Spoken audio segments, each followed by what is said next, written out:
What's up, dude? Hey, so about the Joseph Smith adding himself into the Bible, Uh, it's because the canon is open, so it's possible for him to do that. It's always open. so you think the open canon means that you can retroactively add yourself to make yourself into a predicted prophet thousands of years later? Well, if divine revelation is involved, then it's possible. You don't see the problem with that on his face? Well, the apostles were prophets, This so is and they so did this it. is what I don't understand about Mormons is like you don't see that that's totally a different situation. No. Okay. The Old Testament, when it has a messianic prophecy, for example, it's not New Testament people adding that into the Old Testament or reading it in. It's the Old Testament prophets in their minds, meaning, I'm writing about the future Messiah who will come out of Bethlehem, son of David, Jesus Christ. That's a prophecy. If I add to the book of Genesis at the end, let's say I add on to after Joseph Smith's add ons, and he shall come after Joseph Smith, Mr. J. Dyer. You don't see how stupid and fraudulent that is. I see what you're getting at, but here. So there's a distinction. So, uh, apostles, their roles were part of the unfolding of the revelation of God.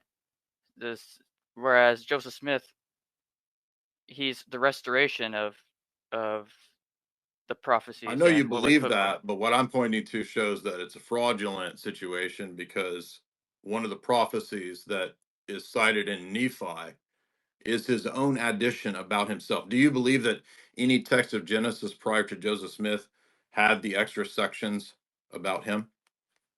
Well, not that we know of. So that's why he came to restore.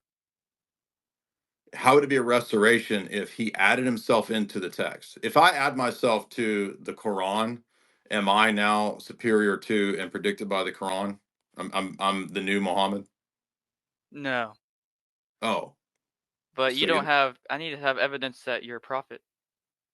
well, the evidence immediately in that situation would be that I'm not a prophet because any new revelation has to be consistent with the prior revelation. That's Deuteronomy 13 and Deuteronomy 18.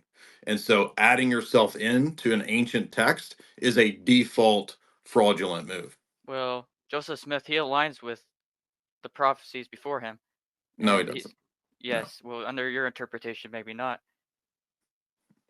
Where in the Old Testament is there anything like Joseph Smith's a prediction of what Joseph Smith teaches?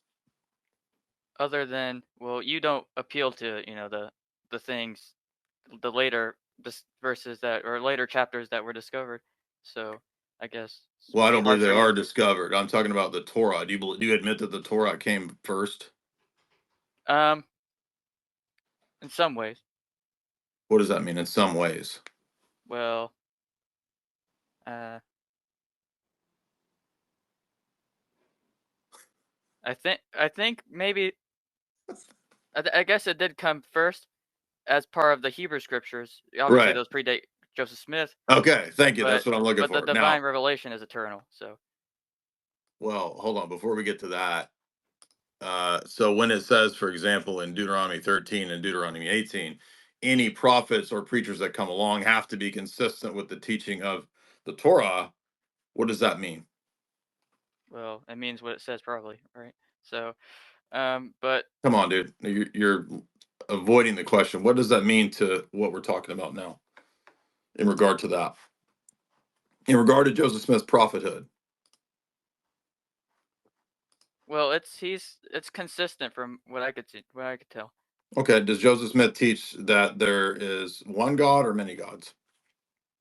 Well, I mean, I guess many, but Okay. Does that where in the Torah or in the Shema is there many gods? um, I mean, I there are tons of arguments for the fact that there are multiple gods in the Old Testament. Okay, and like what? Like the woman, whatever, The talking. woman. No. What are you talking about? Uh, The I gotta woman. find that then. But no, there's definitely references to other gods Oh, in the Old okay. Testament. Well, have you read the Ten Commandments? There's no other gods. What does that mean? That there's no other God. Yeah. So, but But you you know just said how there's you but you just don't said the know Old that. Testament. You just said the Old Testament teaches that there's many gods. I just quoted to you the Ten Commandments, and you said it means that there's no other gods. Yeah. Yeah. All right. But well, Mm-hmm. I could We're explain gonna that move later. on.